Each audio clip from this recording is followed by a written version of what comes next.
31st night আমার জন্য নয়, কারণ আমি একজন মুসলিম। 31st নাইট আমার জন্য নয়, কারণ আমি পশ্চিমা ইহুদি খ্রিস্টানদের অনুসরণ করি না, আমি হজরত মুহাম্মদ সাল্লাল্লাহু আলাইহি ওয়াসাল্লামের অনুসরণ করি। এই জন্য আমার দ্বারা যাতে এমন কোনো কাজ সংগঠিত না হয় যেই কাজগুলা ইহুদি, নাসারা, খ্রিস্টান এদের সংস্কৃতির মধ্যে পড়ে। সেই জন্য আসুন 31st নাইটকে না বলি। এই রাতটা যেহেতু ইংরেজি শুভ একটা নববর্ষ আসতেছে, নতুন বছর আসতেছে, এই রাতটা আমরা ইবাদতের মধ্যে কাটাই। আল্লাহ রাব্বুল আলামিনের কাছে শুকরিয়া আদায় করি যে আল্লাহ রাব্বুল আলামিন আমাকে 2024 থেকে 2025 সাল পর্যন্ত হায়াত দান করেছেন।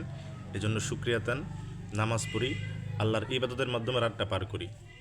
আমরা অহেতুক টাকা পয়সা খরচ না করি, অহেতুক নিজের টাকা দিয়ে গুনাহ কিনে নিজের আমলনামার মধ্যে পাপের বোঝা ভারী না করি।